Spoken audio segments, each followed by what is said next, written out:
ಇಂದು ನಾನು ಹೊಸ ರೆಸಿಪಿಯನ್ನು ತೋರಿಸುತ್ತಿದ್ದೇನೆ. ಇದು ಆರೋಗ್ಯಕರವಾದ ಕರಬಲ ಹಣ್ಣು ಅಂತ. ಇದನ್ನು ಕಫ, ಕೆಮ್ಮು ಎಲ್ಲ, ನೆಗಡಿ ಎಲ್ಲ ಇದ್ದಾಗ ಇದರ ರಸ ತೆಗೆದು ಪಾಕ ಮಾಡಿ ಕಲ್ಲು ಸಕ್ಕರೆ ಮತ್ತು ಜೇಷ್ಮದ್ದು ಎಲ್ಲ ಬೆರೆಸಿ ಲೇಹವನ್ನು ತಯಾರಿಸಿ ತಿನ್ನಲು ಕೊಡುತ್ತಾರೆ. ಇದರಿಂದ ನಾನು ಇವತ್ತು ಸಾಸಿವೆ ಎನ್ನುವ ಹೊಸ ರೆಸಿಪಿಯನ್ನು ಮಾಡುತ್ತಿದ್ದೇನೆ. ಇದಕ್ಕೆ ಬೇಕಾಗುವ ಸಾಮಗ್ರಿಗಳನ್ನು ತೋರಿಸುತ್ತೇನೆ.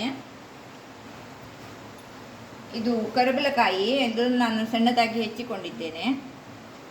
ತೆಂಗಿನ ತುರಿ 1 ಬಟ್ಲು, ಆಮೇಲೆ ಮೊಸರು 1/4 ಕಪ್ಪು, ಯಾಕೆಂದರೆ ಇದು ಸ್ವಲ್ಪ ಹುಳಿ ಇರುತ್ತವಲ್ಲ. ಒಗ್ಗರಣೆಗೆ ತುಪ್ಪ, ಅರಿಶಿನ, ಉದ್ದಿನಬೇಳೆ, ಸಾಸಿವೆ, ಇಂಗು ಮತ್ತು ಒಣಮೆಣಸು, ಸಾಸಿವೆ ಮತ್ತು ಇವಿಷ್ಟು ಒಗ್ಗರಣೆಗೆ. ಮಾಡುವ ವಿಧಾನವನ್ನು ತೋರಿಸುತ್ತೇನೆ. ಮೊದಲು ಗ್ಯಾಸ್ ಮೇಲೆ ಒಂದು ಬುಟ್ಟಿಯನ್ನು ಇಟ್ಟು ಅದಕ್ಕೆ ಸ್ವಲ್ಪ 1 ಚಮಚ ತುಪ್ಪವನ್ನು ಹಾಕಿ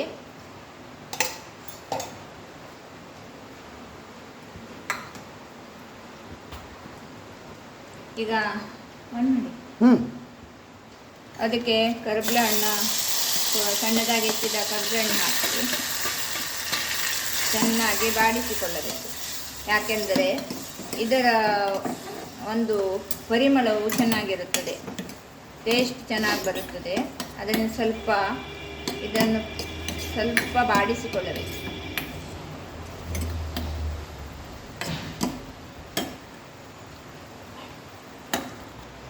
ಈಗ 1 ಬೌಲು ತೆಂಗಿನ ತುರಿಯನ್ನು ಮಿಕ್ಸಿಗೆ ಹಾಕಿ ಅದಕ್ಕೆ 1/4 ಸಣ್ಣ ಚಮಚ, 1 ಸಣ್ಣ ಸ್ಪೂನು ಸಾಸಿವೆ ಕಾಳನ್ನು ಹಾಕ್ಕೊಂಡಿದ್ದೇನೆ.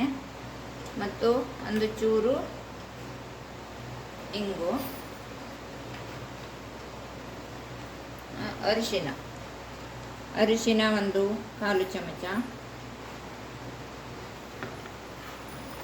ಹಾಕಿ ನೀರನ್ನು ಹಾಕಿ ರುಬ್ಬಿಕೊಳ್ಳಬೇಕು. ಉಪ್ಪನ್ನು ಹಾಕಿಕೊಂಡಿದ್ದೇನೆ, 1 ಚಮಚ ಉಪ್ಪು ಹಾಕಿ ಚೆನ್ನಾಗಿ ರುಬ್ಬಿಕೊಳ್ಳಬೇಕು.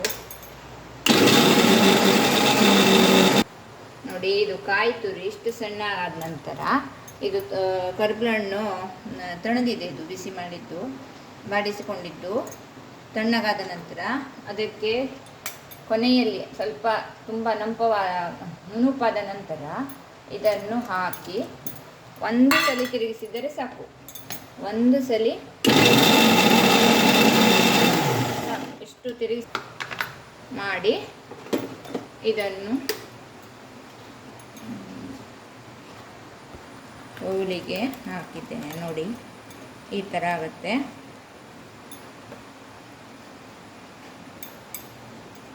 ಈಗ 1/4 ಕಪ್ಪು ಮೊಸರು ಅಂತ ಹೇಳಿದ್ದೀನಲ್ಲ, ಆ ಮೊಸರನ್ನು ಇದಕ್ಕೆ ಸೇರಿಸ್ಕೊಳ್ಬೇಕು.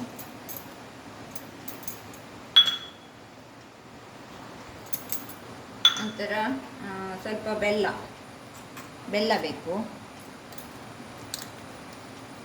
2 ಚಮಚ ಬೆಲ್ಲ.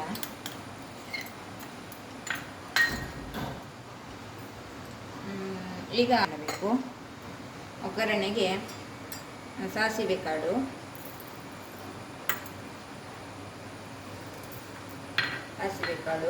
ಉದ್ದಿನಬೇಳೆ, ಮೆಣಸು ಮತ್ತು ಎಣ್ಣೆ. ಮೆಣಸು, ಸಣ್ಣ ಇಂಗು, ನಂತರ ನಾನು ಕೊಬ್ಬರಿ ಎಣ್ಣೆ ಬೆಳೆಸುತ್ತಿದ್ದೇನೆ. ಕೊಬ್ಬರಿ ಎಣ್ಣೆ 3 ಚಮಚ, 1 ಸ್ಪೂನು ಹಾಕಿ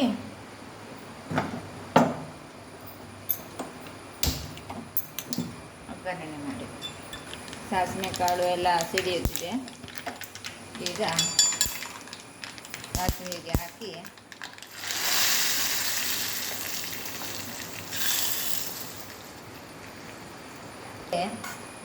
ರುಚಿಯಾದ ಸಾಸಿವೆ ರೆಡಿ. ಖಾರವನ್ನು ತಿನ್ನುವವರು ಇದನ್ನು ಅರೆಯುವಾಗ ಹಸಿಮೆಣಸನ್ನು ಹಾಕಿಕೊಳ್ಳಬಹುದು, ತುಂಬ ಟೇಸ್ಟಿಯಾಗಿರುತ್ತದೆ. ನಾವು ಖಾರ ಜಾಸ್ತಿ ತಿನ್ನಲ್ಲ. ರುಚಿ ಆರೋಗ್ಯಕರವಾದ ಸಾಸಿವೆ ಊಟಕ್ಕೆ ರೆಡಿಯಾಗಿದೆ. ನನ್ನ ವಿಡಿಯೋವನ್ನು ನೋಡಿದ್ದಕ್ಕೆ ಧನ್ಯವಾದಗಳು. ಸಬ್ಸ್ಕ್ರೈಬ್ ಮಾಡಿ, ಲೈಕ್ ಮಾಡಿ, ಶೇರ್ ಮಾಡಿ. ಧನ್ಯವಾದಗಳು.